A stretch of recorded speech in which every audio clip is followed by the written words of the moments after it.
A. What can you have?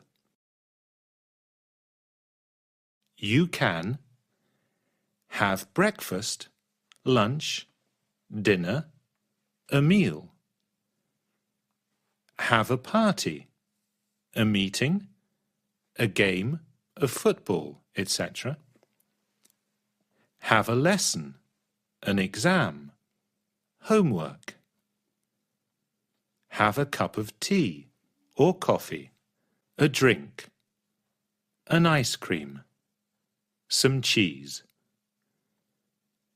Have a shower, a bath, a swim. B. Expressions with have. Is that your camera? Can I have a look? Is that your bicycle?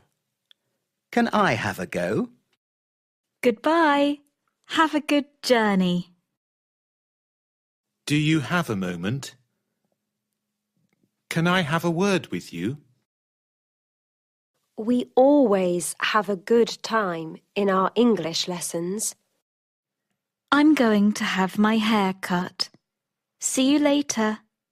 Can you meet me at the hairdresser's?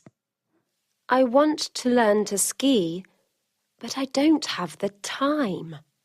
C. Have and got, speaking or informal, means have, writing or formal.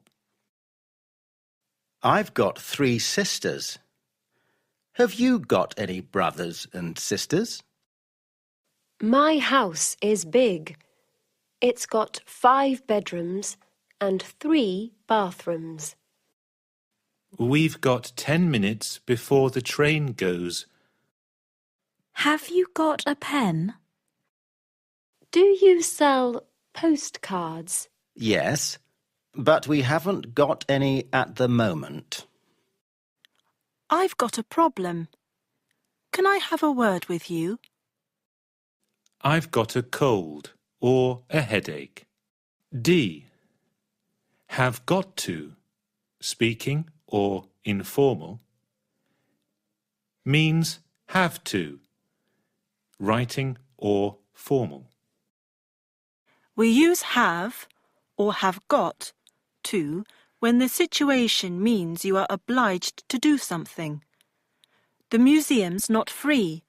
You have to, or you've got to, pay $10 to go in. All students have to do an exam. My sister needs the car, so I've got to walk to school every day this week.